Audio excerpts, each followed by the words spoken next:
Hey there, I'm Nathan Mills, and you're watching Gaming Instincts TV. It's been 18 years since the first Luigi's Mansion game was released on the GameCube, first in Japan and later in America. The 3DS saw a reboot of the franchise in 2013, Luigi's Mansion Dark Moon, but while this title gave fans the reboot of a nostalgic favorite, many felt that it lacked any new concepts and didn't keep the player interested throughout. For the first time in the series, Luigi's Mansion 3 will take place in a setting other than a mansion. The location for this game will be in a multi-tiered hotel called the Last Resort. The plot, though, is as classic as it gets. You'll be playing as Luigi to save your friends from this haunted nightmare with the help of Professor Egad and your new Poltergust G100. The playstyle will likely be a welcome homage to the previous titles, with only one pretty big twist. You'll now be playing as both Luigi and Gooigi, but we'll get into that later in the article. The announcement of this title came as a surprise to fans, as it had been since 2013 that the last Luigi's Mansion game had been released. Since the announcement, however, Nintendo has been showing off a lot of gameplay and providing a ton of information on how this new title compares to the series. In this article, we'll cover what we've heard about the game so far and some things that we're looking forward to when it's released. From what we know, the plot to Luigi's Mansion 3 will stick with the familiar playstyle of solving puzzles throughout various stages while fighting different types of ghosts. The stages will be organized in floors of the hotel with different themes for each, such as a film studio or pirate ship.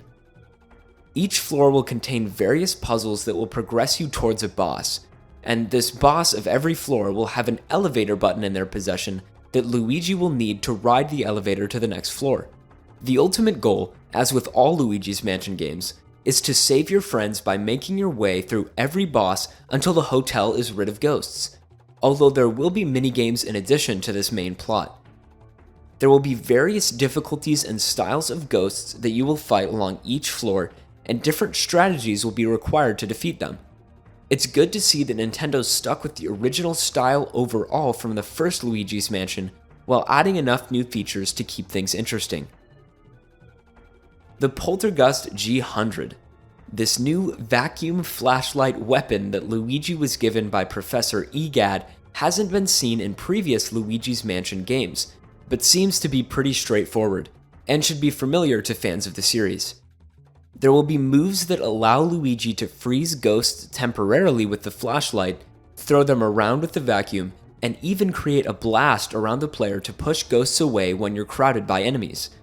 From what we've seen, this new Poltergust seems to be a great tool for Luigi to use and looks like loads of fun for this game style. One of the biggest additions to this game that players will notice immediately is the goo alter ego to Luigi, dubbed Gooigi. This goo version of Luigi will be used throughout the game to reach places and solve puzzles where the regular Luigi can't travel. There will be dangers such as spikes that Gooigi can pass through, and even various cutscenes and sections of levels where Gooigi will be used exclusively as Luigi stands by motionless. This additional character means that Luigi's Mansion 3 will support an in-depth 2-player story mode, so if you want to grab a friend and play through this game, you'll have a blast. But the game doesn't require 2 players, and will be unaffected when played through by only one person. If played in single player, you'll switch between controlling Luigi and Gooigi, oftentimes switching over to Gooigi when a piece of a puzzle needs to be solved for regular Luigi to pass. This new way of playing Luigi's Mansion seems like a great way to freshen up the series while sticking to the original idea of the game. The new mode, Scare Scraper, added to Luigi's Mansion, will allow up to 8 players to participate in an objective-based game. The overall feeling of this mode is very similar to the player campaign, but the puzzles and ghosts you'll encounter will be geared towards a group of people rather than one individual player. This is definitely another feature that we can't wait to try out when the game is released. As far as the art style, from everything that's been released so far, Luigi's Mansion 3 holds true to the series as far as its design.